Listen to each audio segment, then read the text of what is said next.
गिबियावनो बयखौबो आंनि दिनैनि गोदान भिडिअ बरायना लाग्रोनाय जाबाय। दिनैनि भिडिअ आङो लाबोदों आसाम डाइरेक्ट रिक्रुटमेन्ट ग्रेड 4 नि आनजादाव फैथावना मेथ्सनि माखासे सोंलुफोर। बेखायनो नोंथांमोना भिडिअखौ जोबजासे नायलांबानो जाबाय।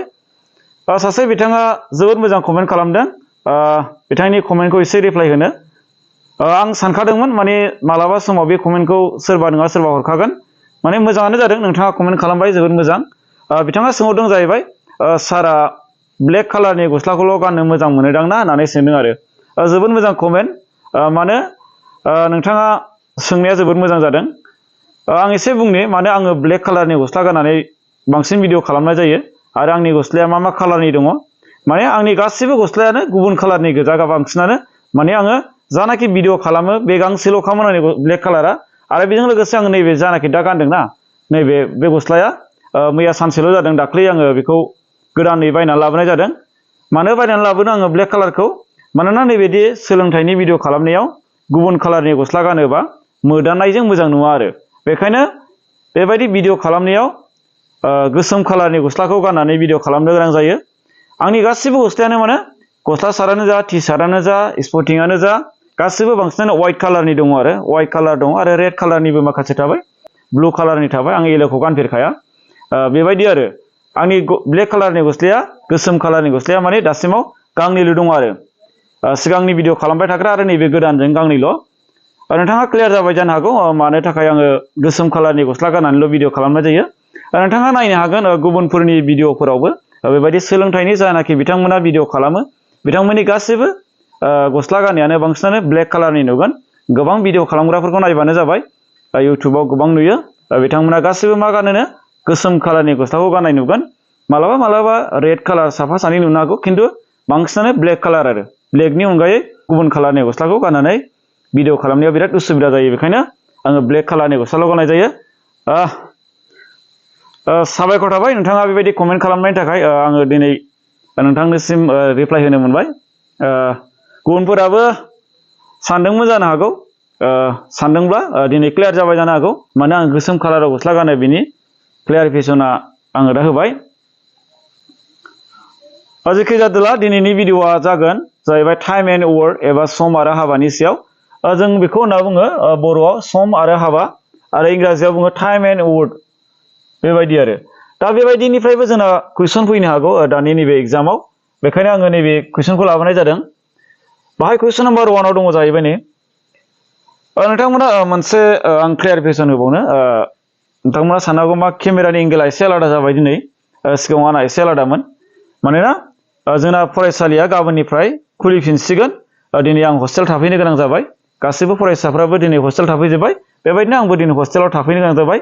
बेखायनो आंनि भिडिअ खालामनायनि जायगाया एसे आलादा जाबाय। नोंथांमोना नायोबासो नायगोन जानो हागौ। दा आंना बर्डआ मोननैखामोन नालाय, आङो दाख्लैबो बुंखाबाय, मोनसे न'आव दङ, मोनसे आरो बे स्कुलाव थाबाय। जायखिजाया समा जेसेबां मोनो आङो नाजागोन नोंथांमोननिसिम भिडिअ लाबोबाय थानो। आङो बुंनानै लाखानांगोन, माने समा 2 घन्टाल' मोनसिगोन आङो सानसेयाव। 2 घन्टानि गेजेराव आङो भिडिअखौ खालामनांगोन। बेखायनो नोंथांमोननि कमेन्ट खालामनाय बायदि आङो मालाबा समाव भिडिअखौ लाबोजोबनो हाया जानो हागौ। नोंथांमोना निमाहा खालामबानो जाबाय। आङो नाजागोन जेसेबांनाखि नोंथांमोननि कमेन्ट बायदि भिडिअ खालामनो। नोंथांमोना एसएससि जिडि आरो आसाम पुलिसनि भिडिअ लाबोनो थिनहरगासिनो। आङो नैबे ग्रेड 4 नि आनजाद जोबनायनि उनावहाय आङो बे भिडिअखौ लाबोगोन होननानै सानदों। मानोना जोंना ग्रेड 4 नि आनजादा फैगौ 27आव जागोन। बेखायनो आङो नैबे 27सिमनि थाखायल' आङो भिडिअ लाबोनाय जागोन। नोंथांमोननो फोरमायखाबाय, आङो एसएससियानो जा गुबुन एग्जामनिखौ आङो नैबे 27नि उनावहाय लाबोनाय जागोन। नोंथांमोना नेनानै थाबानो जाबाय। दा कुइसन नाम्बार 1आव दङ, जुदि साब्रै मावग्राया 10 घन्टायाव मोनसे हाबाखौ मावनो हायो, अब्ला 5 घन्टायाव हाबाखौ मावनानै फोजोबनो साबेसे मावग्रा नांगोन? बेखौ सोंदों आरो। माने मोनसे खामानि आरो बे मोनसे खामानिखौ मा होनो, साब्रै मावग्राया जुदि साब्रै मानसिया जुदि मोनसे खामानिखौ मावोब्ला बेसेबां घन्टा लायोनो? 10 घन्टा लायो। होमबा बे हाबाखौ 5 घन्टायाव फोजोबनांगौ जायोब्ला साबेसे मावग्रा नांगोन दानालाय? बेखौ सोंदों। साब्रैजों जुदि 10 घन्टा लायोब्ला 5 घन्टायाव फोजोबनो थाखाय साबेसे मावग्रा नांगोन? जों बेखौ दिहुननो थाखाय ओरैबायदिल' खालाम, जोबोद गोरलै। बेबायदि होनाय थायोब्ला जोंना माबायदि जागोन फर्मुलाया? बाहाय दङ साब्रै मावग्रा थायोब्ला बेसेबां घन्टा लायो? 10 घन्टा लायो। बेजों सानजाबनांगोन समान समान होनानै ओमफ्राय मा खालाम जानाखि दिहुननांगौ ना साबेसे मावग्रा नांगोन नालाय बेखौ जोङो x हमनानै लानो हायो साब्रैयाव जोंना 10 घन्टामोन दाना बै दिहुननांगौखौ जों मा हमनो हायो x हमनानै लानो हायो x जन आरो मानसिनिया x जन माने x नि मान मोनबानो साबेसे मावग्रा नांगोन बेखौ मोनगोन जोङो होमबा x जन जुदि मावनांगौबा बेसेबां नांगोन 5 घन्टायाव फोजोबनांगौ जागोन बा 5 जों सानजाबनांगोन बेसोरखौ जोङो सानजाबनानै माने रानलायलायनानै जोङो दिहुनबानो बिनि एन्सारखौ मोनसिगोन दाना नायनो 4 जों 10 जों सानजाबनो हायो 4 जों 10 सानजाबा जोंना मा जायो 40 जागोन 40 जाहैबाय बेयो दाना गाहायाव मा फैगोन नैबे 5 जों x जों मा जाना दं सानजाब जाना दं मोननै समान समान सिनबारबा मा जागोन बेयो राननाय जाफैगोन बाया राननाय जागोन होमबा हरै मा थागोन x थाबोगोन दाना रानोबा बेसेबां मोनो 40 खौ जोङो 5 जों रानबा बेसेबां मोनो 40 खौ जोङो 5 जों रानबा बेसेबां मोनगोन 4 सानजाब 5 सानजाब जोंना मा जागोन 8 5 सानजाब 8 जोंना मा जायो 40 जायो होमबा बाहाय x नि माना बेसेबां जाखो 8 जाबाय बेखायनो जोंना मा जागोन जोंना मा जागोन x नि माना 8 जाबाय नालाय होमबा बिनि फिननाया जागोन 8 आनो जासिगोन होमबा साबेसे नांगोन जुदि 5 घन्टायाव फोजोबनांगौबा मोनसे खामानिखौ साबेसे मावग्रा नांगोन 7 नांगोन होमबा अपसनफोरनि गेजेराव थार फिननाया मा जाखोनो अपसन D आनो जाबाय बिनि थार फिननाय थांमोना बुजिबाय जानो हागौ बेबायदि कुइसन जुदि फैयोबा जों मा खालाम डाइरेक्ट नैबेजों बेजों सानजाबदो समान समान होदो ओमफ्राय बेखौ जायखौ दिहुननांगौ बेखौ x हमना लादो बेजों सानजाबदो मालाबा समाव नैबे घन्टाया होनाय थायाबो जानो हागौ जोंना मा थानो हागौ मावग्राफ्राबो थानो हागौ दा कुइसन नम्बर 2 दं नैबायदि a आ मोनसे हाबाखौ फोजोबनो सम लायो 12 सान बे एखे हाबाखौ b आ सम लायो 24 सान सानैबो जयै मावोब्ला सानबेसे सम नांगोन होननानै थारमाने मोनसे खामानि आरो बे खामानिखौ a आ मावनानै फोजोबनो बेसेबां सम लायो a आ हारसिं मावोबा 12 सान लायो 12 दिनजों बियो फोजोबनो हायो ओमफ्राय जुदि b आ मावोब्ला हारसिं मावोब्ला बेसेबां सान लायो बेखौ 24 सान लायो माने 24 सान माने 24 दिनजों फोजोबनो हायो बियो ओमफ्राय सानैबो जयै मावोब्ला दाना बे मोनसे खामानिखौनो सानैजों ज' लानानै लोगो लानानै a आरो b लोगो लानानै खामानि मावोबा बेसेबां सान लागोन बेखौ सोंदों a जों b जों लोगो लायोबा बे खामानिखौ मावनायाव बेसेबां सानजों फोजोबनो हागोन बेखौ नांगौ जोंनो दा ओरैबायदि नै a आ बेसेबां सम लायो मोनसे खामानिखौ मावनो 12 सान लायो ओमफ्राय b आ बेसेबां लायो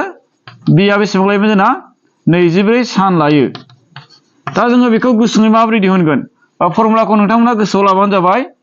बेखौ माबोरै दिहुनो बेखौ दा नायनो जोङो मा खालाम नैबे 12 आरो माने 24 नि जोङो एलसिएम लानांगोन दुसासा लानांगोन 12 आरो 24 नि दुसासाया जोंना मा जागोन 24 आनो जागोन नोंथांमोना दुसासा लानायखौथ' सिगांनि भिडिअफ्रावबो गोबां नुबाय नोंथांमोना हाखागोन जानो हागौ माने आङो होमबाबो होबावनोसै 12 आरो 24 नि दुसासा नांगौ जों माखौ राननो हायो माजों राननो हायो बेखौ 2 जों राननो हायो बे 6 जागोन बे 12 जागोन ओमफ्राय बे 2 जों रानोबा मा जागोन बे 3 जागोन बे 6 जागोन ओमफ्राय 2 जों रानबावोबा बे 3 आ थाथ'गोन ओमफ्राय बे 3 जागोन दाना बेखौ जों माजों राननो हायो 3 जों राननो हायो 3 जों रानबा बेसे जाबाय बेसे जाहैबाय होमबा जोंना मा मोनखोनो 2 आ मोनथाम मोनबाय ओमफ्राय 3 मोनबाय बेखौ जों सानजाबजोबानो बिनि दुसासा जासिगोन 2 सानजाब 2 4 जाहैबाय 4 सानजाब 2 8 8 सानजाब 3 24 होमबा दुसासाया मा जायो 24 दा जोङो बेखौ डाइरेक्टलि जोङो बेहायबो नायनानैबो सिनायोमोन आङो नोंथांमोननो दिहुननो होबाय होमबा दुसासाया 24 जाहैबाय होमबा a आरो b नि दुसासाया बेसेबां जाखोनो 24 जाहैबाय होमबा बे 24 एबा नैबे दुसासाखौ जों मा साननानै लादो खामानि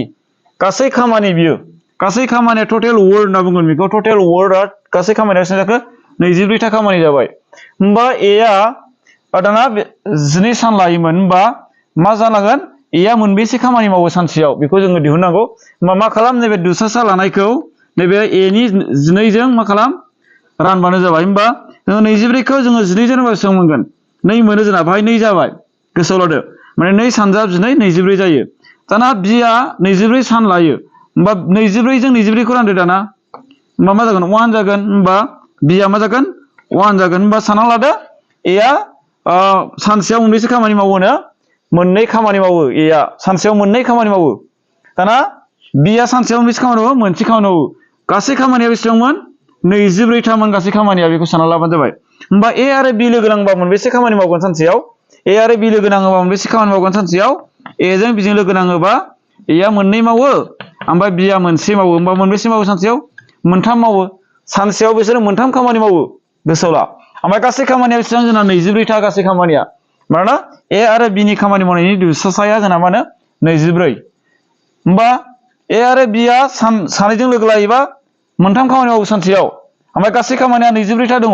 दाना बे 24खौ जों मा खालाम नैबे मोनथामजों रानबानो जाबाय गासै खामानिया 24 मोन 24खौ सानैजों मावोबा सानसेयाव मोनथाम मावो सानसेयाव मोनथाम मावोबा सानबेसे लागोन ज' मावोबा दाना नायनो रानोबानो जाबाय दाना 24खौ जोंना माजों राननांगौनो 3जों राननांगौ होमबा 3 सानजाब मा जायो 3 सानजाब 8 24 जायो 3 सानजाब 8 24 होमबा सानबेसे लागोन बिसोरो बे खामानिखौ फोजोबनो 8 सान लागोन होमबा 8 सान होमबा अपसनफोरनि गेजेराव थार फिननाया जागोन अपसन ए आनो जागोन थार फिननाय नोंथांमोना बुजिबाय जानो हागौ मा खालाम जोङो फार्स्टआव ए आरो बि नि मावनानै लानाय सम बेसेबां सान लायो बेखौ जोङो मा खालाम बिनि दुसासा लादो दुसासाया 24 जाबाय दाना 24खौ जोंना ए नि मावनाया 12 सान माने 12 सान लायो नालाय 12 जों रानबाय 2 मोनबाय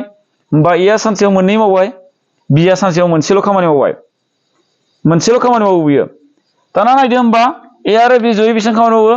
जयै मोनथाम खामानि मावो सानसेयाव मोनथाम मावोबा दाना 24टा खामानिखौ जोङो सानसेयाव मोनथाम सानबेसे लागोन दानालाय 8 सान लागोन मानोना 8 सानजाब 3 जोंना 24 जायो दा कुइसन नाम्बार 3 दं बेबायदि ए बि आरो सि आ साफ्रोमबो मोनसे खामानिखौ फारियै मा होनदों ए बि सि साथाम मानसि आरो बिसोरो दा बेसोर साथाम मानसिफोरा मा होनो खामानिखौ मोनसे खामानिखौ माबायदि सान लायोनो दाना फारियै नाय लोगो लोगो जों बुजिनो लादो ए नि सम लानाया नैबे बि निया नैबे आरो सि निया नैबे होमबा ए आ बेसेबांनो 10 सान बि आ 12 आरो सि आ 15 सानाव फोजोबो साथामबो जयै हाबाखौ मावोब्ला बेसेबां सान नांगोन होननानै सोंदों थारमाने ए आ मोनसे खामानिखौ मावनानै फोजोबनो बेसेबां सम लायोनो ए आ मोनसे खामानिखौ मावनानै फोजोबनो नैबे फारि होनाय लोगो लोगो जों गोसोआव लादो जेब्लायबो फारि होनाय लोगो लोगो मा जायो जोंना फारि फारि लानांगोन जोङो नैबे फार्स्टना ए नि जागोन सेकेन्डआ बि नि जागोन थार्डना जोंना मा जागोन सि नि जागोन होमबा ए आनो 10 सान लायो दाना बि आ बेसेबां सान लायो बि आ 12 सान लायो दा सि आ बेसेबां सम लायोनो सि आ 15 सान लायो सि आ 15 सान होमबा दाना जों मा खालामनांगौ नैबेसोरनि मा खालामनांगौ दुसासा लानांगौ जोंना मा होनो 10 12 15 बिनि जों मा लानांगोन एलसिएम लानांगोन जोङो दुसासा लानांगोन दुसासाया मा जागोन जोंना 2 जों राननो हायो गासिखौबो 10 खौ जों 2 जों रानबा मा मोनो 5 मोनो 12 खौ जों 2 जों रानबा मा मोनो 6 मोनो नाथाय 15 खौ हाला बेखायनो लिरथ'दो ओरैनो ओमफ्राय जों माजों राननो हाबावो 6 खौ जोङो 2 जों राननो हाबावो 5 आ 5 थाबाय ओमफ्राय 6 आ 2 जों रानबा 3 जाहैबाय 15 खौथ' हाला थाथ'बाय बियो दाना जोङो माजों राननो हायो बयनिख्रुइ दुइसिन अनजिमा 3 जों हायो 5 आ थाथ'बाय 3 खौ 3 जों रानबा 1 जाहैबाय ओमफ्राय 15 खौ जोङो 3 जों रानबा मा जायो 5 जायो ओमफ्राय जोंना मा थाबाय 5 खौ 5 जों रानबा 1 1 आ 1 थाबाय 5 खौ 5 जों रानबा 1 होमबा जों बेखौ सानजाबजोबानो मोनसिगोन जोंना बिनि दुसासाखौ होमबा 2 सानजाबनै 4 सानजाब 3 जोंना मा जायो 12 सानजाब 5 60 जाबाय होमबा दुसासाया मा जाखो 60 होमबा ए बि सि बिसोर मोनथामनि दुसासाया मा जाखो जोंना बिसोर मोनथामनि दुसासाया 60 जाबाय होमबा दाना जों नायदो या बेसेबां सम लायोमोन 10 सान लायोमोन होमबा 60 खौ जोङो 10 जों मा खालामगोन राननांगोन होमबा 60 खौ 10 रानबा बेसेबां मोनगोन दुसासाखौ नैबे 60 जाहैबाय गासै खामानि जाहैबाय बियो टटेल वर्ड जाहैबाय बियो गासै खामानि बेखौ दाना सानसेयाव ए आ मोनबेसे मावो बेखौ दिहुननांगौ नालाय जों मा खालाम 60 खौ जोङो 10 रानबा जोंना मा मोनगोन 6 मोनगोन होमबा सानसेयाव माने ए आ 6था खामानि मावो ओमफ्राय जाना 60 खौ जोङो 12 जों रानदो बिनि थाखाय 60 खौ जोङो 12 जों रानबा मा मोनो 5 मोनगोन ओमफ्राय दाना 60 खौ जोङो सि नि थाखाय मा होनो 15 जों रानदो मा मोनगोन 2 मोनगोन होमबा जों बुजिनो मोनबाय ए आ सानसेयाव 6था खामानि मावो बि आ सानसेयाव 5था खामानि मावो सि आ सानसेयाव 2था खामानि मावो मोननै खामानि मावो होमबा गासै ए बि सि लोगो बे कुइसना सोंदों साथामबो जयै हाबाखौ मावोब्ला बेसेबां सान नांगोन होननानै सोंदों थारमाने ए बि सि जयै लोगो नांनानै मावसिगोन खामानिखौ दाना ज' मावोबा बेसेबां लागोन दाना ए प्लास बि प्लास सि मोनबेसे खामानि मावगोन बिसोरो सानसेयाव 6 दाजाब 5 दाजाब 2 बेसेबां जागोन गासै दाजाबा बेसेबां जागोन सरि नैबे जोंना मा मोननो 60 खौ जोङो 15 जों रानबा जोंना मा मोनोमोन 2 थ' मोना 4 सो मोनोमोन गोसोआव लाबानो जाबाय 4 सो मोनो दे 60 खौ जोङो 15 जों रानबा 4 सो मोनो होमबा नैबे 4 सो जागोन बियो होमबा सिनिया मोनब्रै खामानि मावगोन सानसेयाव होमबा दाजाबदो टटेल बेसेबां जागोन टटेल दाजाबा जोंना जागोन 15 होमबा जयै लोगो लांनानै सानसेयाव बेसेबां खामानि मावनो बिसोरो 15टा खामानि मावो 15टा खामानि मावो गोसोआव लाबानो जाबाय होमबा सानसेयाव 15टा खामानि मावबाय बिसोरो दाना गासै खामानिया बेसेबांमोन 60टामोन दाना बे 60टाखौ सानसेयाव जुदि 15टा मावोब्ला होमबा सानबेसे लागोन बिसोरलाय होमबा जों दाना बेखौ रानबानो जाबाय 60खौ जोङो मा खालामदो 15 जों रानबानो जाबाय 15 सानजाब 4 मा जायो 60 जायो 15 सानजाब 4 60 होमबा बिसोरो बेसेबां सान लागोन सानब्रै लागोन होमबा एन्सारा मा जागोन अपसनफोरनि गेजेराव अपसन बि आनो जासिगोन थार फिननाय नोंथांमोना बुजिबाय जानो हागौ बेबायदि फर्मुलाजों जों दिहुनबानो जाबाय जोंना माया गोनांथार एलसीएम लानाया गोनांथार गासै जोंनो बे ए बि सि नि जोंना बेसेबां सान लायो बेखौ मा खालाम एलसीएम लाग्रोथारनांगोन जोङो बेखौ जोङो गासै खामानि हमनानै लानांगोन दा बेखौ जोङो सानसेयाव ए आ बेसेबां मावो बि आ बेसेबां मावो सि आ बेसेबां मावो बेखौ दिहुननो लादो उनावहाय जोङो टटेल दाजाबनानै रानबानो जाबाय होमबानो मोनगोन बिनि फिननायखौ दा कुइसन नम्बर 4 आव दं बेबायदि अर्जुना खावसे घन्टायाव 200 सोदोब टाइप खालामनो हायो अब्ला बियो 12 मिनिटाव बेसेबां सोदोब टाइप खालामनो हागोन होननानै सोंदों थारमाने अर्जुना मा होनो अर्जुन होननाय सासे मानसिया खावसे घन्टायाव माने आधा घन्टाखौ होनदों खावसे घन्टायाव 200टा सोदोब टाइप खालामो जाहैदों होमबा बियो 12 मिनिटाव मोनबेसे टाइप खालामगोन मोनबेसे सोदोब टाइप खालामगोन बेखौ सोंदों होमबा बेखौ जों ओरैबायदि दिहुननांगोन खावसे घन्टा माने जों मा होनना बुजिगोन मिनिटाव जों लाङोबा 30 मिनिटाव मा जायो खावसे घन्टा जायो होमबा बेयो 30 मिनिटाव मोनबेसे सोदोब टाइप खालामोनो 200टा सोदोब टाइप खालामो जाहैदों होमबा बेसेबांनिखौ सोंदों 12 मिनिटाव बेसेबां सोदोब टाइप खालामगोन होननानै सोंदों होमबा जों मा खालाम बे 12खौ सानजाबदेरबानो जाबाय बे 12खौ सानजाबदेरदो होमबानो एन्सारखौ मोनगोन होमबा जों नायनो दाना सानजाबनानै मा जायो जोङो फार्स्टआव जों मा खालाम नैबे 0 जों 0 दानग्रोदो दाना 12खौ जोङो 3 जों रानदो 4 मोनबाय होमबा 2 जों 4 जों सानजाबा मा जागोन 80 जाबाय होमबा बियो मा खालामनो हायो 12 मिनिटाव 80टा सोदोब टाइप खालामनो हायो बेबायदि दिहुनबानो जाबाय नोंथांमोना मा होनो हायो जोंना खावसे घन्टायाव 30 मिनिटाव 200टा सोदोब टाइप खालामनो हायो ओमफ्राय बेसेबांनिखौ सोंदों 12 मिनिटनिखौ सोंदों होमबा बेयाव 12खौ सानजाबदेरदो ओमफ्राय दानलायलायबानो जाबाय दानलायलायनानै जा मोनो बेनि एन्सार जागोन बा 80टा सोदोब होमबा अपसनफोरनि गेजेराव थार फिननाया जागोन अपसन ए आनो जासिगोन बिनि थार फिननाय दा कुइसन नम्बर 5 आव दं नै जुदि ए आरो बि जयै बबेबा खामानिखौ 15 सानाव फोजोबो जेराव बिआ हारसिङै बे खामानिखौ 20 सानाव फोजोबो अब्ला ए आ हारसिङै बे खामानिखौ बेसेबां सानाव फोजोबगोन होननानै सोंदों थारमाने ए आरो बि जयै मावोब्ला बेसेबां सान लायोनो 15 सान लायो ज' लोगो लांनानै जुदि मोनसे खामानिखौ मावोब्ला बिसोरो 15 सान लायो बिआ हारसिं जुदि मावनांगौ जायोब्ला 20 सान लायो होमबा ए आ जुदि हारसिङै मावनांगौ जायोबा सानबेसे लागोन बेखौ सोंदों होमबा जोङो ए आरो बि ए प्लास बि जयै मावोबा बेसेबां सान लायोनो 15 सान लायो ओमफ्राय बिआ हारसिङै मावोबा बेसेबां सान लायो 20 सान लायो होमबा बे 15 आरो 20 नि जों मा लानांगोन फार्स्टआव एलसीएम दिहुननो लानांगोन 15 आरो 20 नि एलसीएमआ मा जागोन दाना बिसिनि दुसासाखौ जों दिहुननांगोन आरो जों बेखौ माजों राननो हायो 2 जों रानबा बेयो मा जागोन बे 15 थागोन बेयो 10 जागोन आरो बेखौ जों माजों राननो हायो 2 जों रानबावबाय बे 15 थाहैबाय बेयो मा जाहैबाय 5 जाहैबाय दाना बेखौ जों माजों रानदो मोननैखौबो 5 जों राननो हायो बेखायनो 5 जों रानसै डाइरेक्टनो बे 3 जाहैबाय बे 1 जाहैबाय ओमफ्राय जुदि जों रानबावोबा 3 जों रानबाय बे 1 जाबाय बे 1 थाहैबाय दाना बेखौ सानजाबजुनानै मा मोनो बेनो एलसीएम जागोन 2 सानजाबनै 4 सानजाबबा बेसेबां जायो जोंना 4 सानजाबबा 20 20 सानजाब 3 60 जायो होमबा बिसिनि एलसीएमआ मा जाखो जोंना 60 जाहैबाय होमबा जों बेखौ दिहुननोसै दाना ए प्लास बि ओमफ्राय मामोन बि बिसिनि एलसीएमआ बेसेबां जाखो 60 जाबाय दाना नायनो ए प्लास बि जयै बेसेबां खामानि मावोमोन बिसोरो मोनसे खामानिखौ मावनो 15 सान लायो होमबा 15 सान लायोबा जोङो मा खालामदो नैबे 60खौ 15 जों रानदो 60खौ 15 जों रानबा बेसेबां मोनगोन 60खौ जुदि 15 जों रानबा 4 जागोन होमबा ए बि लोगो लांनानै सानसेयाव 4 खामानि मावो दाना बिआ हारसिं मोनबेसे मावगोन दाना बिआ सानसेयाव मोनबेसे मावगोन बिआ 60खौ जोङो 20 जों रानदो 60खौ 20 जों रानबा मा जायो 3 मावगोन सानसेयाव बिआ 3 खामानि मावगोन बिआ सानसेयाव 3 खामानि मावगोन होमबा दाना नायदो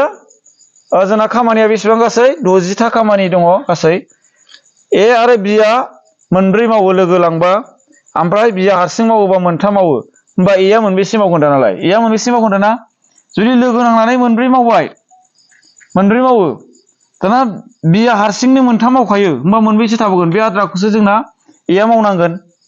माने ए बि मोनब्रैल'खा खामानिया मोनब्रै मावो बिसोरो ओमफ्राय बिया हारसिं मोनथाम मावखायो होमबा ए आ मोनबेसे मावगोन मोनसेल' खामानि मावगोन सानसेयाव ए आ मोनसेल' मावगोन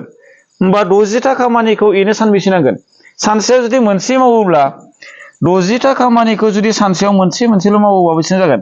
जों रानबानो मोनबाय बेसेबां जागोन 60खौ जोङो 1 जों रानबा 60आनो जाहैबाय होमबा एनो बेसेबां सान नांखो 60 सान नांबाय एनो होमबा थार फिननाया जागोन अपसनफोरनि गेजेराव अपसन डि आनो जाहैबाय थार फिननाय दा नोंथांमोना बुजिबाय जानो हागौ जोङो बेबायदि टाइम एन्ड वर्ड एबा सम आरो हाबानि जोङो दिहुननायाव मा खालामनांगौ फार्स्टआवनो एलसिएम लाग्रोनांगौ ओमफ्रायसो जोङो दिहुननो हायो दा कुइसन नम्बर 6 दङ अनिमा बिमला आरो सम्पाया 12 सानाव मोनसे हाबाखौ मावनो हायो आरो अनिमा आरो बिमलाया 20 सानाव मावनो हायो अब्ला सम्पाया बे हाबाखौ बेसेबां सानाव मावनो हागोन होननानै सोंदों थारमाने ओरैबायदि अनिमा बिमला सम्पा जयै जुदि लोगो नांनानै मोनसे खामानिखौ मावोब्ला बेसेबां सानाव मावनो हायोनो 12 सानाव मावनो हायो मोनसे हाबाखौ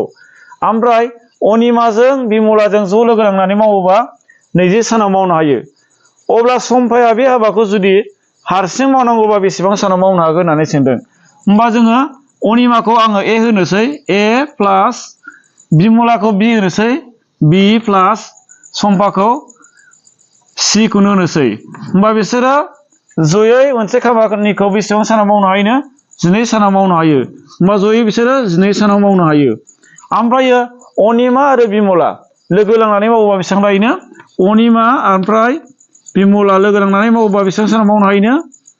20 सानाव मावनो हायो होनबा दाना माखौ सोंदों सम्पाया बे खामानिखौ मावनो बेसेबां सान नांगौ बेखौ सोंदों आरो होमबा जों बेखौ ओरैबायदि लानांगोन नैबे 12 आरो 20 नि जोङो एलसिएम लाग्रोनांगोन फार्स्टआवनो बिनि दुसासाखौ जोंनो नांग्रोगोन 12 आरो 20 नि दुसासाया मा जागोन 12 ओमफ्राय 20 जों बेखौ दुसासाखौ ओरैबायदिबो लानो हायो गोसोआव लाबानो जाबाय माने बयनिख्रुइ देरसिन जोङो राननो हानाय अनजिमा मा दङ बेजों डाइरेक्ट रानबाबो जायो होमबा जोङो 12 आरो 20 मोननैखौबो जों माजों राननो हायो 4 जों राननो हायो 12 खौ 4 जों रानबा 3 जाबाय 20 खौ 4 जों रानबा जोंना मा जागोन 5 जागोन 4 सानजाब 20 जायो होमबा बिसोरो रानजालायलानै बिसोरो एखे अनजिमा गैला मानोना बेबो 3आबो रोदा 5आबो रोदा जाबाय होमबा जों बेखौ टटेल सानजाबानो जाबाय गासै सानजाबा जोंना मा जागोन 4 सानजाब 3 मा जायो 12 सानजाब 60 होमबा दुसासाया बेसेबां जाखो 60 जाबाय बिसोरनि दुसासाया 60 जाबाय होमबा जों ओरैबायदि खालामदो दाना जोङो ए प्लास बि प्लास सि बिसोरो साथामजों लोगो नांनानै सानसेयाव मोनबेसे खामानि मावो बेखौ नांगौ जोंनो गासै खामानियाव बेसेबां जाखो 60 जाहैबाय होमबा जोंना मा जागोन ए प्लास बि प्लास सि ओमफ्राय मा मोनसेया ए प्लास बि दाना ओरैबायदि जाबाय नै बिसोरनि दुसासाया मा जाखो 60 जाबाय होमबा टटेल खामानिया 60 जाहैबाय दाना ए प्लास बि प्लास सि लोगो नांनानै सानसेयाव मोनबेसे खामानि मावो दाना बेखौ नांगौ होमबा सानसेयाव मोनबेसे खामानि मावो बिसोरो 60टा खामानिनि गेजेराव 60खौ जोङो 12 जों रानबानो जाबाय 60खौ 12 जों रानबा बेसेबां खामानि मावो बिसोरो मोनबा खामानि मावो बिसोरो सानसेयावनो मोनबा खामानि मावो सानसेयाव मोनबा खामानि मावो ओमफ्राय ए प्लास बि माने ए प्लास बि सानैजों लोगो नांनानै बेसेबां खामानि मावो दाना 60खौ जोङो 20 जों रानोबा मोनो मोनथाम मावो बिसोरो मोनथाम खामानि मावो बिसोरो 60खौ जोङो 20 जों रानबा 3 मोनो नालाय होमबा आद्रा खामानिखौ सोर मावगोन सिया हारसिं मावगोन होमबा सिया हारसिं मोनबेसे मावगोन नालाय होमबा मोनबेसे मावगोन सिया होमबा साननानै नायदो बिसोर साथामजों लोगो नांबा मोनबा खामानि मावोमोन दाना एजों बिजों लोगो नांबा मोनबेसे खामानि मावो मोनथाम मावो होमबा जोंना नैबे सि माने सोरमोन सम्पाया मोनबेसे खामानि मावो बेखौ दानख'बानो जाबाय सम्पाया मोनबेसे खामानि मावगोन सानसेयाव मोननै खामानि मावगोन सम्पाया सानसेयाव सम्पाया मोननै खामानि मावगोन साथामजों लोगो नांबा मोनबा मावोमोन ओमफ्राय बिमला माबाजों अनिमाजों बिमलाजों लोगो नांबा मोनथाम मावबाय होमबा सम्पाया मोनबेसे मावगोन मोननै मावनांगोन बियो होमबा दाना नायदो मोननै मावबायबा जोंना मा जागोन होमबा सानसेयाव मोननै मावोबा गासै खामानियाव बेसेबां दं 60टा खामानि दङ 60टा खामानिखौ जुदि सानसेयाव मोननै मावोबा बेसे जागोन 60खौ जोङो माजों राननांगोन 2 जों राननांगोन 60खौ 2 जों रानबा जोंना मा जागोन 30 जागोन होमबा सम्पाया बेखौ हारसिं मावोबा सानबेसे लागोन 30 दिन लागोन 30 दिन होमबा बिनि फिननाया मा जागोन अपसनफोरनि गेजेराव अपसन ए आनो जागोन थार फिननाय कुइसन नम्बर 7 आव दङ ए आरो बी आ मोनसे खामानिखौ हारसिङै फारियै 10 सान आरो 15 सानाव फोजोबनो हायो 3 साननि उनाव बी आ खामानिखौ नागारो आद्रा खामानिखौ ए आ बेसेबां सानाव फोजोबनो हागोन होननानै सोंदों थारमाने ओरैबायदि ए आरो बी सानै मानसि बिसोरो जुदि हारसिं मावोबा मोनसे खामानिखौ सानबेसे लायो नैबे फारि होनाय लोगो लोगो जों बुजिनो लानो हायो ए नि नैबे 10 सान जागोन ए आ बेसेबां सान लागोन 10 सान लागोन बी आ जुदि हारसिं मावोबा बेसेबां सान लागोन 15 सान लागोन ओमफ्राय ओरैबायदि होनदों बिसोर सानैजों मावदोंमोन सिगाङाव खामानिखौ ओमफ्राय उनावहाय मा खालामदों बी आ खामानिखौ नागारनानै थांदों थारमाने बी आ सानथामल' मावदों आरो 3 साननि उनावहाय बी आ हारसिं खामानिखौ नागारदों थारमाने सानथाम मावनानै बी आ खामानिखौ नागारनानै थांदों होनबा आद्रा थाबावदों खामानिया आद्रा खामानिखौ ए आ बेसेबां सानाव फोजोबनो हागोन होननानै सोंदों होमबा जों बाहाय ओरैबायदि ए आ मोनसे खामानिखौ सानसेयाव बेसेबाङाव फोजोबनो हायो 10 सानाव फोजोबनो हायो 10 सानाव फोजोबनो हायो बी आ मोनसे खामानिखौ बेसेबां सानाव फोजोबनो हायो बी आ 15 सानाव फोजोबनो हायो होमबा ए आरो बी जुदि जयै मावोबा बेसेबां सान लागोन जोंनो बेखौबो नांगोन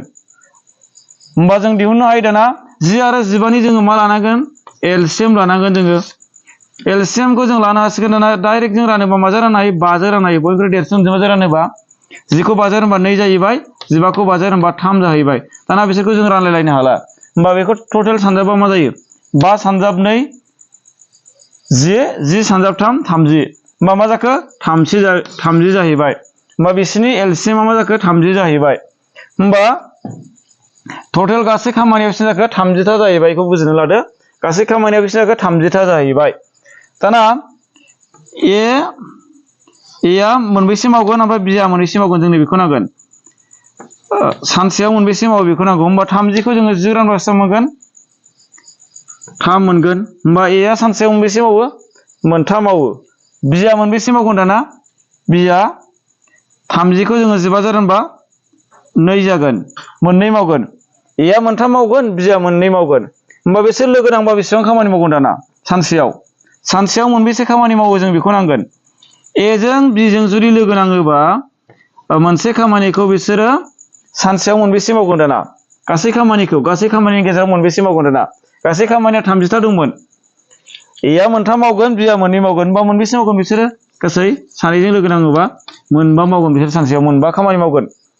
होमबा 4 खामानि मावबाय बिसोर सानसेयाव 4 खामानि मावबाय होमबा गासै जोंना खामानिया बेसेबां 30 था दङ ओमफ्राय ओरैबायदि होनदों नै बाहाय बेखौ गोसोआव ला 3 साननि उनावहाय बी आ हारसिङै 3 साननि उनाव बी आ खामानिखौ नागारबाय होमबा बिसोर सानथामल' मावगोन जयै सानबेसे मावगोन 3 मावगोन होमबा सानसेयाव जुदि 4 मावोबा बिसोरो 3 मावगोन खामानिखौ 3नि उनावहायनो बी आ थांफिनगोन होमबा सानसेयाव जुदि 4 मावोबा 3 मावोबा बेसेबां खामानि मावगोन बिसोरो 15 था खामानि मावगोन बिसोरो 15 था 5 सानजाब 3 15 जायो होमबा 15 था खामानिखौ बिसोरो सानथामजों मावगोन बिनि उनावहाय बी आ थांबाय होमबा ए आ हारसिं थाबाय होमबा खामानिया बेसे दंबावो गासै खामानिया जोंना बेसेबांमोन 30 था खामानिनि गेजेराव जुदि 15 था खामानिखौ बिसोर मावबायबा सानथामाव सानैजों लोगो नांनानै बेसेबां खामानि थाबावो 15 था खामानि थाबावो 15 था थाबावो खामानिया बे 15 था खामानिखौ सोर मावगोन ए आ हारसिं मावनांगोन बी आथ' गैला थांबाय होमबा ए आ बेसेबां सान लागोन बेखौ ए आ बेसेबां मावोमोन सानसेयाव 3 खामानि मावोमोन सानसेयाव 3 खामानि मावनो हायोमोन ए आ सानसेयाव होमबा बे 15 था खामानिखौ सानबेसे लागोन बेनो मावनांगौबा माने जोङो 15 खौ रानबानो मोनबाय 15 खौ जोङो 3 जों रानबा बेसेबां मोनो 15 खौ जों 3 जों रानबा जोंना मा मोनगोन 5 मोनगोन गोसोआव लाबानो जाबाय 5 मोनगोन 3 सानजाबा 15 जायो होमबा बेनो सानबा नांबावगोन होमबा बे आद्रा थानाय खामानिखौ सानैजों मावखांनानै आद्रा थानाय खामानिखौ 15 था खामानिखौ नैबे ए आ हारसिं मावनो बेसेबां लागोन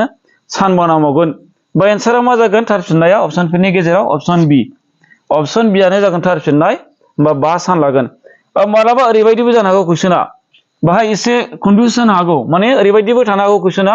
बाहाय ओरैनो आद्रा खामानिखौसो होनदों नालाय जयै मावखांनानै थानाय खामानिखौसो जागोन बियो मालाबा समाव ओरैबायदि होनो हागौ ए आ गासै बेसेबां दिन खामानि मावनांगोन बेखौ सोंनो हागौ माने ए आ जुदि आद्रा थानाय खामानिखौ सानबा लाबायबा आरो दहाय बिजों मावफादोंमोन सानबेसे मावफायामोन 3 मावफादोंमोन होमबा बिनि गासै खामानि मावनाया बेसेबां इनि गासै खामानि मावनाया बेसेबां होनना सोङोबा सानबेसे मावगोन होनना सोङोबा बे 3 जों नैबे 5 जों जोङो मा खालामगोन दाजाबनांगोन होमबा 8 दिन खामानि मावगोन एया 8 दिन गासै 8 दिन खामानि मावगोन बेखौ गोसोआव लाबानो जाबाय दा गासै बेसेबांनो 8 दिन बिजों सानथाम मावफाबाय गाव हारसिं सानबा मावबाय बि नागारनानै थांखांनायनि उनावहाय होमबा 8 दिन जाहैबाय बेबायदिबो सोंनो हागौ कुइसना दा कुइसन नम्बर 8 आव दङ सा 24 मानसिया मोनसे हाबाखौ 30 सानाव मावनो हायो बे हाबाखौ 12 सानाव फोजोबनो सा बेसेबां मानसि नांगोन होननानै सोंदों थारमाने 24 जन मानसिया एबा 24 जन मानसिया मोनसे खामानि बे खामानिखौ मावनो 30 सान नांगौ 30 सानाव फोजोबनो हायो बिसोरो ओमफ्राय दाना बे हाबाखौनो जुदि 12 सानाव फोजोबनांगौ जायोब्ला 12 डेजआव जुदि फोजोबनांगौ जायोबा साबेसे खामानि मावग्रा नांगोन दाना बेखौ सोंदों होमबा जों बेखौ गुसुङै माबोरै दिहुनो आं बेखौ होननो नागिरदों जों ओरैबायदिल' खालाम बेबायदि जुदि कुइसन फैयोबा जों मा खालाम नैबे 24 जों मा खालाम नैबे 30 जों सानजाबनानै नैबे 12 जों रानबानो जागोन माने बिनि एन्सारखौ मोनगोन मा खालाम बेबायदिबा 24 जों 30 जों सानजाबदो ओमफ्राय 12 जों रानदो होमबा मा जागोन जों रानोबा दाना 24 खौ जोङो मा खालामदो 12 जों रानदो 24 खौ 12 जों रानबा बेसेबां मोनो 2 मोनो 2 जों 30 जों सानजाबदो 2 जों 30 जों जुदि सानजाबा मा जागोन जोंना